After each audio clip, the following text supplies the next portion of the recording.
तो दोस्तों हम आने वाली परीक्षा में कुछ महत्वपूर्ण प्रश्न देखते हैं जो कि बहुत इम्पोर्टेंट हैं।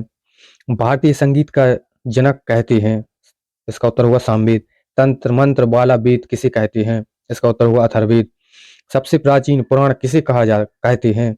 इसका उत्तर होगा मत्स्य पुराण। सिंधु सभ्यता की लिपि क्या थी? इसका उत्तर होगा भाव चित्रात्मक। इतिहास का पिता किसे कहते हैं? इसका उत्तर होगा हेरोडोटस। सिंधु सभ्यता की प्रमुख विशेषता क्या थी? नगर योजना। सिंधु सभ्यता का सर्वमान्य काल 2350 से 1750 ईसा पूर्व।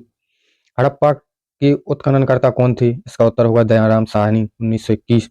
सिंधु सभ्यता की प्रमुख फसल क्या थी? गेहूं और जौ।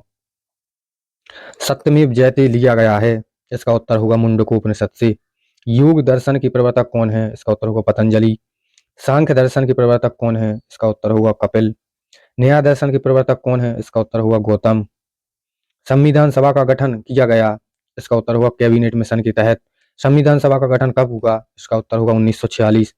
संविधान सभा के अस्थायी अध्यक्ष थे, इसका उत्तर होगा डॉक्टर सच्चिदानंद सिन्हा। क्वेश्चन नंबर 17, संविधान सभा के स्थायी अध्यक्ष थे, इसका उत्तर होगा डॉक्टर राजेंद्र प्रसाद।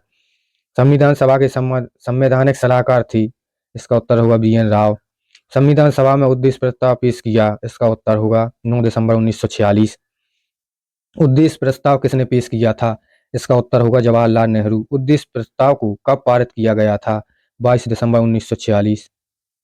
संविधान अंगीकृत कब किया गया? इसका उत्तर होगा 22 नवंबर 1949।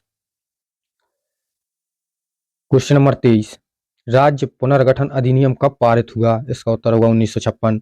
1935 अधिनियम भारतीय संविधान पर सबसे अधिक प्रभाव पड़ा।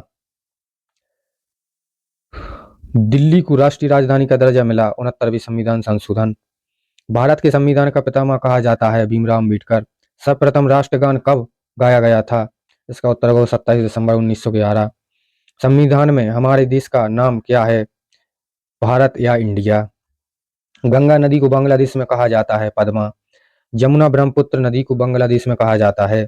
गरसोप्पा जलप्रपात का नया नाम क्या है? इसका उत्तर होगा महात्मा गांधी जलप्रपात। पृथ्वी की ऊपरी परत क्या कहलाती है? क्रस्ट या भूपर्टी।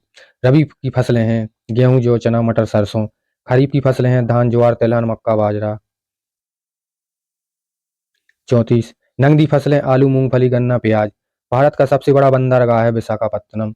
सतपुड़ा पर्वत स्थित है नर्मदा और ताप्ती के बीच। विश्व की छत कहा जाता है पामीर के पठार को।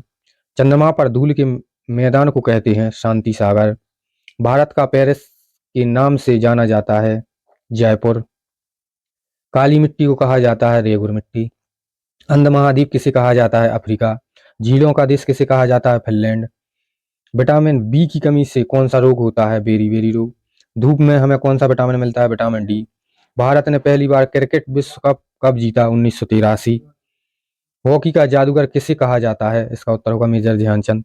फ्लाइंग सिख के नाम से कौन जाने जाते हैं? इसका उत्तर होगा मिल्खा सिंह। प्रथम विश्व युद्ध कब शुरू हुआ था? 1914। ताजमहल कहाँ स्थित है? आगरा, उत्तर प्रदेश। आगरा किस नदी के किनारे बसा हुआ है? इसका उत्तर होगा यमुना। कारगिल का युद्ध किन देशों के बीच हुआ था? इसका उत्तर होगा भारत तथा पाकिस्तान। विश्व की सबसे ऊंची चोटी कौन सी है? Mount Everest. चंद्रमा पर चंद्रमा पर पहुंचने वाली सबसे पहला मनुष्य कौन था? इसका उत्तर होगा नील आर्मस्ट्रॉन्ग। कोणार्क का सूर्य मंदिर किस राज्य में स्थित है? इसका उत्तर होगा उड़ीसा। क्वेश्चन नंबर 64, क्षेत्रफल की दृष्टि से भारत का विश्व में कौन सा स्थान है? इसका उत्तर होगा 7वां। अंतरिक्ष में जाने वाली सबसे पहली भारतीय कौन थे? इसका उत्तर होगा राकेश शर्मा। अंतरिक्ष में जाने वाली सबसे पहली महिला कौन थी? इसका उत्तर होगा कल्पना चावला। लौह पुरुष के नाम से कौन जाने जाते हैं? इसका उत्तर होगा सरदार वल्लभ भाई पटेल। महात्मा गांधी की हत्या किसने की थी? इसका उत्तर होगा नाथूराम गोडसे। भारत का सर्वोच्च नागरिक सम्मान क्या है? इसका उत्तर होगा भारत रत्न। 70वां जलियांवाला बाग हत्याकांड कब हुआ था? 1919। 5 नदियों की भूमि की राज्य को कहा जाता है पंजाब। थैंक यू दोस्तों, इसी के साथ हम अपनी क्लास का एंड करते हैं। अगर वीडियो आपको पसंद आया तो लाइक एंड चैनल को सब्सक्राइब जरूर करें।